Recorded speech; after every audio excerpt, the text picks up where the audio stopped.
udalerri euskalduna izateko eta alegia weban sartzeko esate baterako. Eta planteatu izan da, 10-tik 7 euskalduna izan barrutela, alegia ezagutzan jartzen da noleta esan dezaguna irizpidea ez da. Eta arnasgune izateko berriz, igual ezagutzan baino gehiago, nolabait indarra edo pixo bat arrazoia jartzen da gehiago erabileran ez da.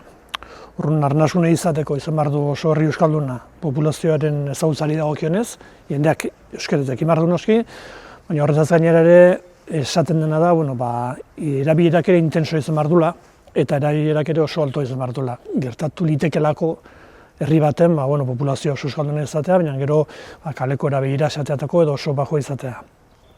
Urrun uste arnasgune hitzakin gehiago esan nahi dela, benetan toki hortan horregatik da arnasgune ez da. Arnasa hartzen dula hizkuntzak eta arnasa batez ere erabileraren bitartez. Guk askotan esaten dugu, olako herritan zailago izaten dela euskara batzorde bat, euskara talde bat osatza olako herritan beste batzutan baino, ematen dulako euskara, bizitza soziala gehien bat euskaraz egiten ez, eta hizkuntza nagusia denez, dena egintxa dagoela ez da.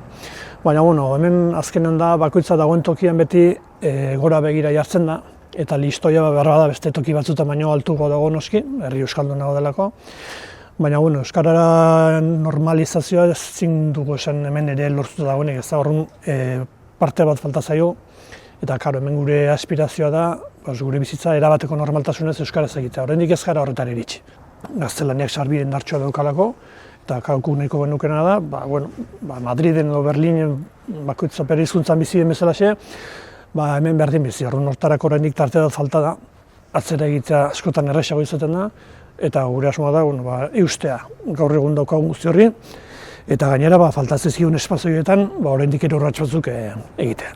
Kanpaina honen helburu nagusia nik uste dela gehien bat jendea ohartzea, bai herri euskaldunetan, arnasgunetan, eta baita kanpoan ere arnasguneak egon badaudela eta ze garrantzitsua diren euskararentzat. Baina behar bada ez gara inkontziente, hortaz gainera, herri hauek euskararen normalizazioan duten egitekoa oso garrantzitsua dela.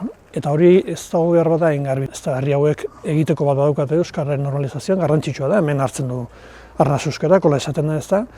Hemen ikusi daiteke euskara normalizatua izan daiteken, etorkizuneko euskal herri euskaldunago bat izan daiteken, eta nik uste zabaltzeko funtzio hori behintzat badutela eta euskarari indarra handiz eusteko. Ez da hortaz, komeni da jendeak hori ere jakitea.